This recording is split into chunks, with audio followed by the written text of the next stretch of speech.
Hello dear students, today we will read chapter 6 in history and this is town, traders and craft persons. So let's start the chapter. What would a traveler visiting a medieval town expect to find?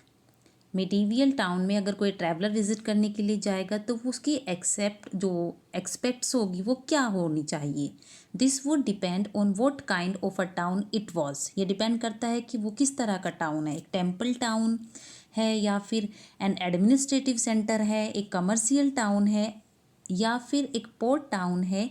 कुछ भी possibilities हो सकती है उस town की importance की. In fact many towns combined several functions. और कुछ टाउन्स तो ऐसे होते हैं जहाँ पर बहुत सारे फंक्शंस भी पॉसिबल हैं. वहाँ पर एडमिनिस्ट्रेटिव सेंटर भी हो सकते हैं, वो टाउन टेम्पल टाउन भी हो सकते हैं या फिर सिर्फ कमर्शियल सेंटर भी हो सकते हैं. वहाँ पर कमर्शियल एक्टिविटीज़ भी पॉसिबल है और क्राफ्ट का प्रोडक्शन भी पॉसिबल है इस तरह के टाउन्स में. इट मीन्स बहुत सारे टाउन्स के अंदर कंबाइंड सेवरल फंक्शंस भी पॉसिबल है. First we will read about the administrative centres. You have read about Chola dynasty in your chapter 2.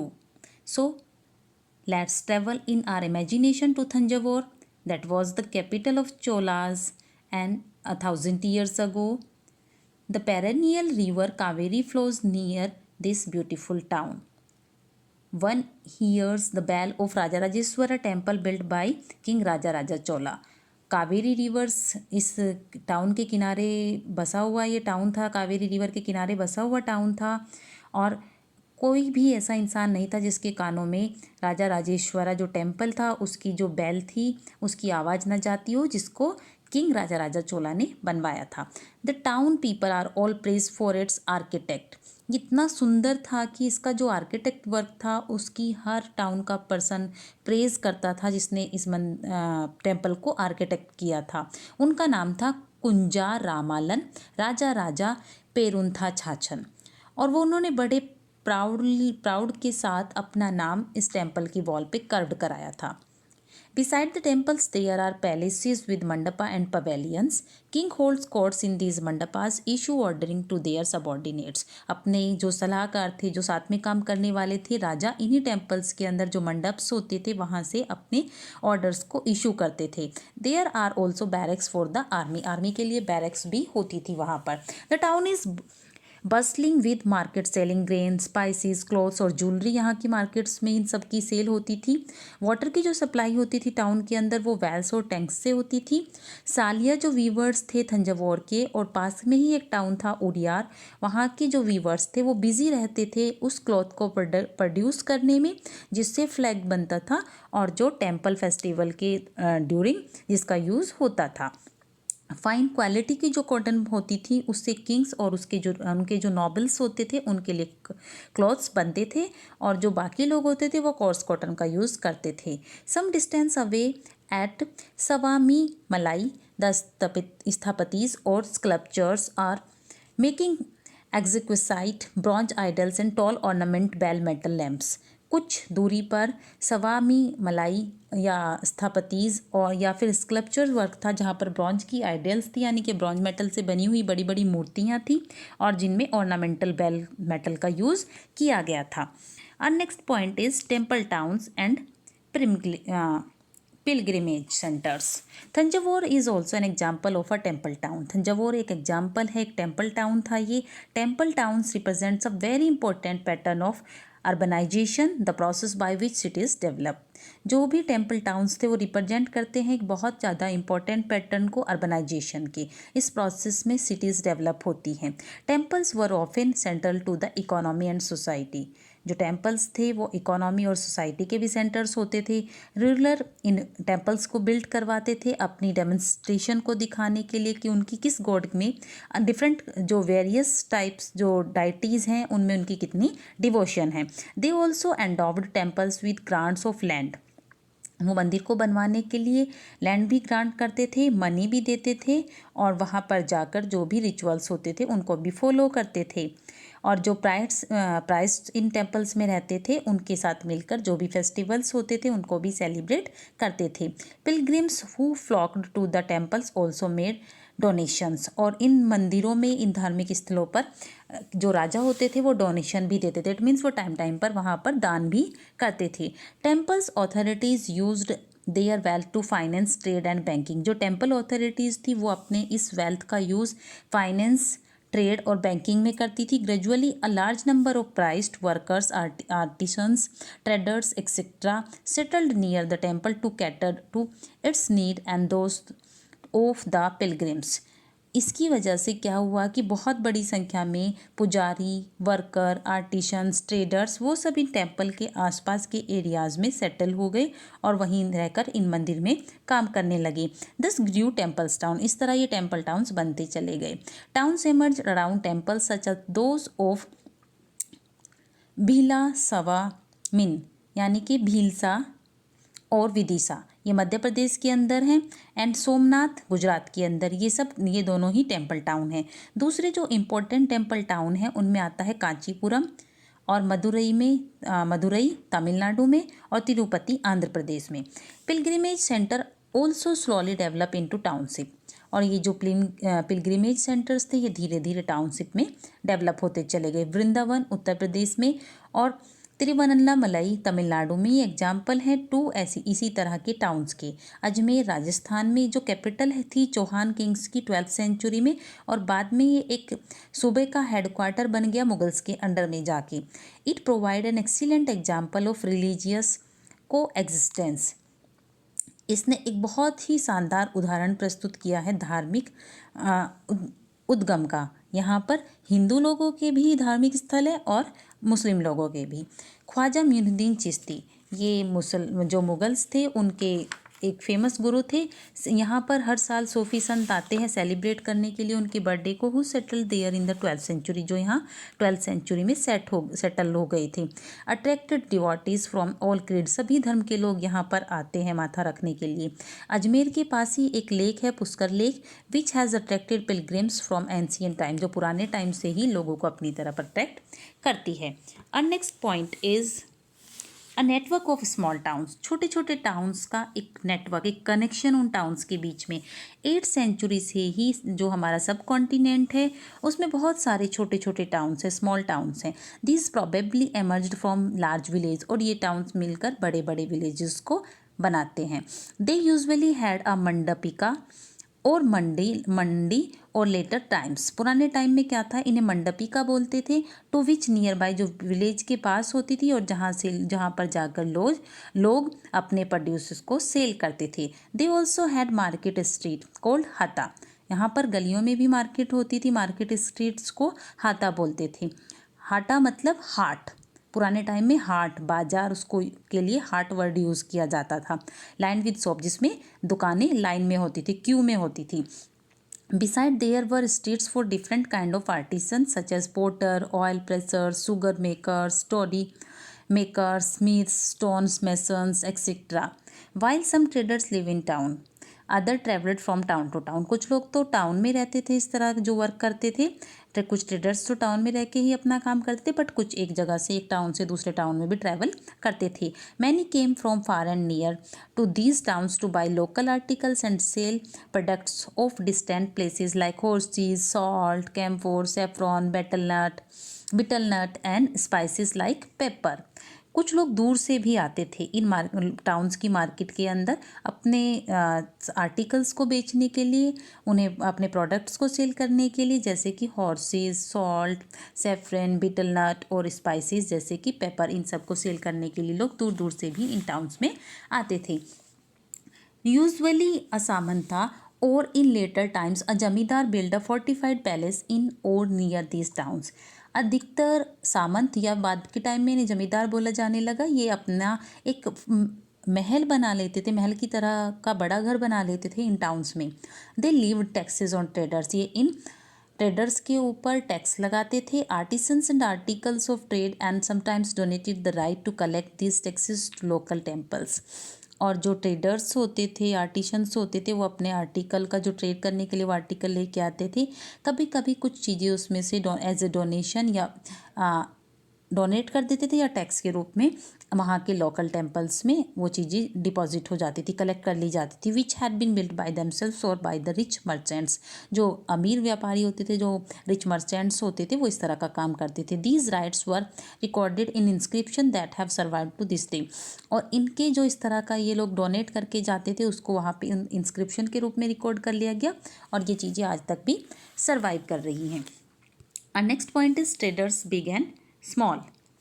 There were many kind of traders. वहाँ पर अलग अलग तरह के बहुत सारी तरह के traders होते थे. These include the Banjaras. And we will read about these Banjaras in chapter 7. Several traders, especially horse traders, formed associations with headmen who negotiated on their behalf with warriors who bought horses. बहुत सारे जो traders होते, specially जो horse traders होते थे, उनकी एक association होती थी जिसका जो हेड मैन होता था वो नेगोशिएट करता था उनके बिहाफ पे वॉरियर्स के साथ जो उनसे हॉर्स को खरीदते थे, बाय करते थे। Since traders had to pass through many kingdoms and forest, ये जो ट्रेडर्स थे ये बहुत सारे किंगडम्स और बहुत सारे फॉरेस्ट से होकर गुजरते थे। They usually travelled in caravans and formed guilds to protect their interest. ये लोग कैरावन में ट्रेवल करते थे और उनके चारों तरफ गिल्ड्स बना के चलते थे ताकि अपने आप को प्रोटेक्ट कर सकें। There were several such guilds in South India from the 8th century toward. 8th century के आसपास इस तरह के बहुत सारे गिल्ड्स थे साउथ इंडिया के अंदर। सबसे मोस्ट फेमस जो गिल्ड्स था वो था मनी ग्रामम एंड नंदा देसी। These guilds traded extensively both within the peninsula and with Southeast Asia and China. ये जो गिल्ड्स थे इन्होंने ट्रेड किया दोनों ही जगह पर, पेनिनसुलर प्लेट्यू में भी और इसके साथ साथ साउथ ईस्ट एशिया और चाइना में भी। There were also communities like the Chittiars and the Marwari Oswal who went on to become the principal trading groups of the country. बहुत सारी ऐसी कम्युनिटी थी जैसे कि चित्तियार्स और मारवाड़ी ओसवाल, ये अपने प्रिंसिपल्स के साथ ट्रेड करते थे ग्रुप्स में पूरी कंट्री के अंदर। गुजराती ट्रेडर्स जो होते थे उनकी भी कम्युनिटीज़ थी, हिंदू बनियास की कम्युनिटीज़ थी, मुस्लिम बोहार्स की कम्युनिटीज़ थी। ये सब ट्रेड करते थे पोर्ट्स के थ्रू। वहाँ पर जो शिप्स होते थे उनके थ्रू रेड सी के रास्ते से जाते थे। Persian gulf, east Africa, south East Asia और चाइना में ये लोग ट्रेड करने के लिए जाते थे। They sold textiles and spices in these ports and in exchange brought gold and ivory from Africa and spices, tin, Chinese, blue pottery and silver from Southeast Asia and China. ये अपना textile और spices को imports के through बेचने जाते थे और बदले में वहाँ से गोल्ड और आइवरी लेके आते थे। अफ्रीका से स्पाइसेस लाते थे, इसके साथ साथ चाइना से टिन लाते थे, ब्लू पॉटरी लाते थे, सिल्वर लाते थे, ये साउथ ईस्ट एशिया से और चाइना से भी साथ साथ। The towns on the west coast were home to Arab, Persian, Chinese, Jewish और सीरियन क्रिश्चियन ट्रेडर्स। जो टाउन्स थे ये उस टाइम के वेस्ट कोस्ट पर बसे हुए वो होम थे Arab, Persian, Chinese, Jewish, Syrian, Christian traders का। Indian spices and clothes sold in Red Sea port were purchased by Italian traders and eventually reached European markets fetching very high profit. Red Sea ports के through जो Indian spices और clothes थे वो purchase किए Italian जो traders थे उन्होंने, और वहीं से ये चीज़ें यूरोपियन मार्केट में पहुंची और वहाँ से इन लोगों ने इन चीज़ों को लेकर हाई प्रॉफिट्स को फेच किया। Spices grown in tropical climate, जो स्पाइसेस होते हैं, जो मसाले होते हैं वो ट्रॉपिकल क्लाइमेट में ग्रो होते हैं। पेपर, सिनेमन, नटमेग, ये ड्राइड जिंजर, ये सब इम्पोर्टेंट पार्ट हैं यूरोपियन कुकिंग के। एंड कॉटन क्लोथ्स बहुत ज़्यादा अट्रैक्टिव होते हैं। This eventually draw European traders to India, और यही चीज़ें यूरोपियन ट्रेडर्स को इंडिया की तरफ खींच के ले आई। We will shortly read about how this change the face of trading and towns, और इनके बारे में हम थोड़ी सी डिटेल पढ़ेंगे तो हमें पता चलेगा कि किस तरह से इन चीज़ों ने हमारे यहाँ ट्रेडिंग को और यहाँ के टाउन्स को कम्प्लीटली चेंज कर दिया। और next point is crafts in town. किस तरह का क्राफ्ट्स किस तरह के टाउन्स में बनता था उस टाइम में, किस तरह के आर्टिशंस थे, कि क्या क्या वो लोग बनाते थे। We will discuss about it. The craft persons of Bidar were so famed for their inlay work in copper and silver that it came to be called Bidri. जो बिदर नाम की जगह के क्राफ्ट पर्सन्स थे वो बहुत ज़्यादा फेमस थे, उन्हें इस चीज़ से बहुत ज़्यादा प्रसिद्धि मिली हुई थी उनके वर्क से, जो वो कॉपर और सिल्वर के साथ करते थे और उस वर्क को बिद्री बोलते थे। द पंचालास और विश्वकर्मा कम्युनिटी। ये पंचालास और विश्वकर्मा जो कम्युनिटी थी ये कंसिस्ट करती थी गोल्ड स्मिथ। इट मीन्स ये लोग सुनार होते थे, ब्रॉन्ज स्मिथ्स होते थे, ब्लैक स्मिथ्स होते थे, मैसून्स और कारपेंटर्स। और essential to building of temples, ये लोग ज़्यादातर टेम्पल्स बिल्डिंग में वर्क करते थे। They also played an important role in the construction of palaces, big buildings, tanks and reservoirs. Similarly weavers such as the Saliyar और Kaikolar emerged as prosperous communities making donations to temples.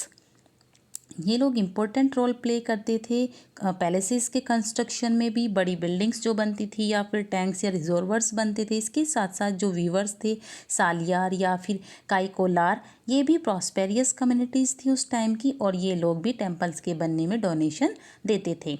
Some aspects of cloth making like cotton cleaning, spinning and dyeing become specialised and independent craft. और जो aspects थी cloth making की, जैसे कि cotton को कैसे clean किया जाए, स्पिन करना, डाई करना, ये सब इंडिपेंडेंट क्राफ्ट्स के अंतर्गत आता था। और इस पे जो स्पेशलाइज्ड पर्सन होते थे, जो कुशल कारीगर होते थे, वही सब इन चीज़ों को करते थे। वही इन काम में वो अपने काम में कुशल थे और वही इस काम को करते थे। और next point is a closer look Hampi, Masulipatnam and Surat. अब हम एक छोटा सा एक स्मॉल ग्लिम्प्स लेंगे हम्पी, मैसूलीपट्टनम और सूरत के बारे में। The architectural splendour of Hampi, सबसे पहले पढ़ेंगे जो शानदार वास्तुकला का इस्तेमाल हुआ था हम्पी के अंदर। हम्पी कृष्णा और तुंगभद्रा नदी के किनारे पर लोकेटेड था, which formed the nucleus of Vijayanagara empire, जो विजयनगर एम्पायर से हट के छोटा सा भाग था, जो 1336 में फाउंड हुआ था। The magnificent ruins at Hampi reveals a well fortified city, ये एक वेल फोर्टिफाइड सिटी थी। नो वाटर और cementing agent was used in the construction of these walls and the technique followed was to wedge them together by interlocking.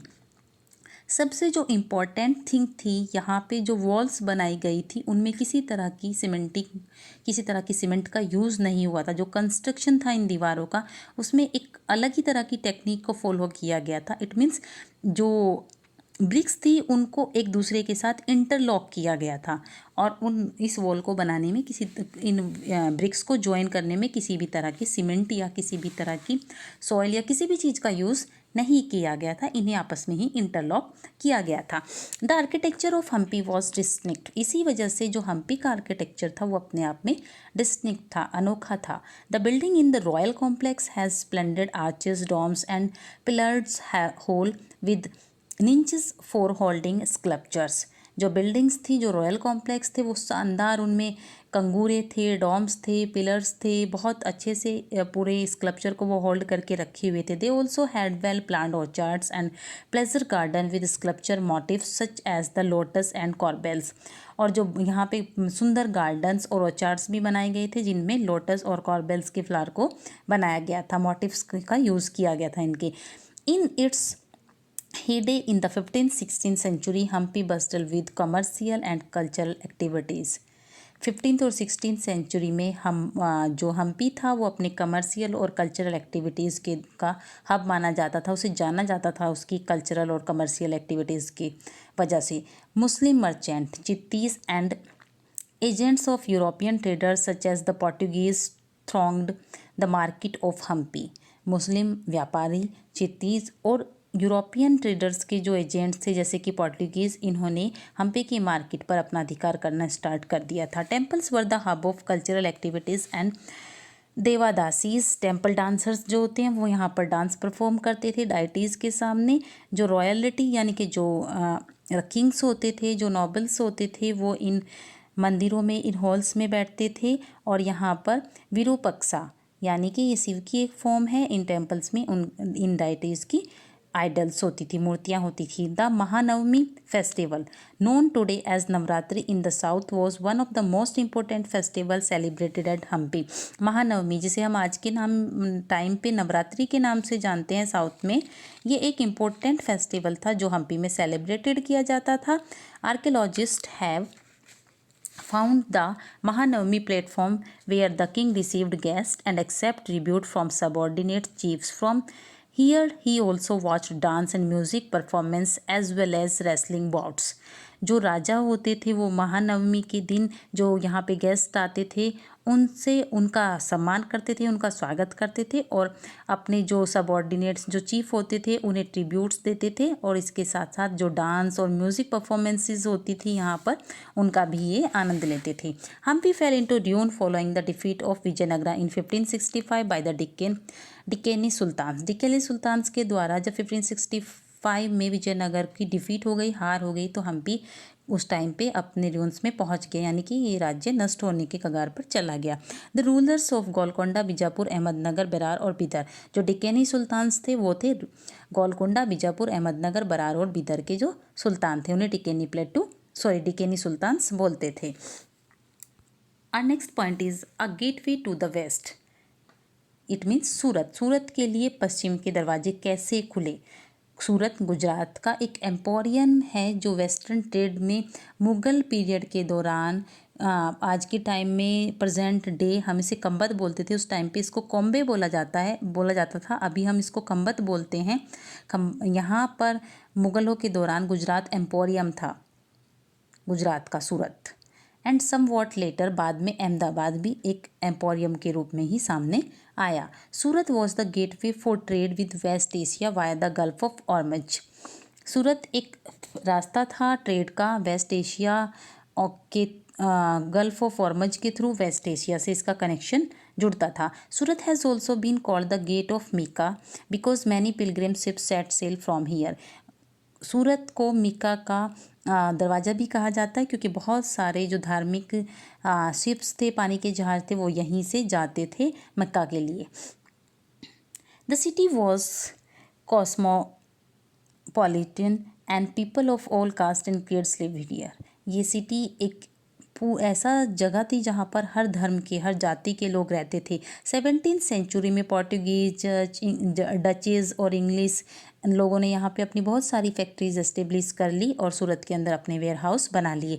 According to the English chronicler Ovington who wrote an account of the port in 1689, on average 100 ships of different countries could be found anchored at the port of any given time.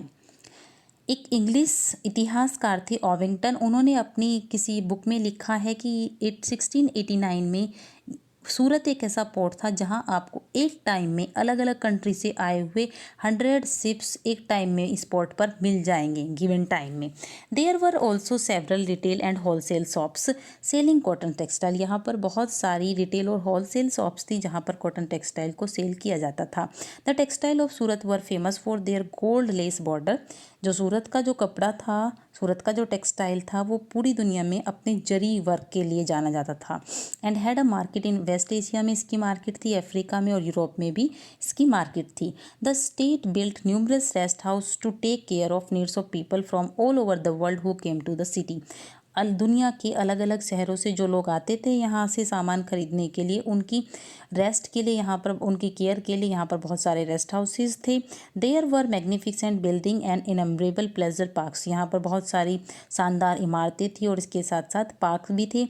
The Kathiawadi सेठ और mahajans money changers, जो लोगों को ब्याज पर, interest पर पैसे देते हैं, had huge banking house at Surat. Kathiawadi सेठ और जो महाजन्स थे उनके पास बहुत, सूरत के अंदर बहुत बड़े बैंकिंग हाउस थे।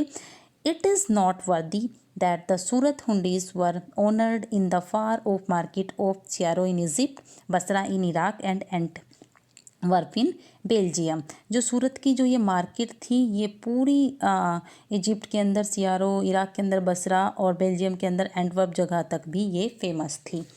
However, Surat began to decline toward the end of the 17th century। लेकिन जो सूरत था वो भी अपने डिक्लाइन पर, 17th सेंचुरी के एंड तक अपने डिक्लाइन पर चला गया था। This was because of many factors, और इसकी बहुत सारी वजह थी। पहली, मार्केट का लॉस और प्रोडक्टिविटी का loss, because of the decline of Mughal empire. जैसे मुग़ल एम्पायर का डिक्लाइन आया तो वहाँ पर मार्केट और प्रोडक्टिविटी दोनों का लॉस होना स्टार्ट हो गया। Control of the sea route by the Portuguese and competition from Bombay, present day we call it Mumbai, where the English East India Company shifted its headquarter in 1668।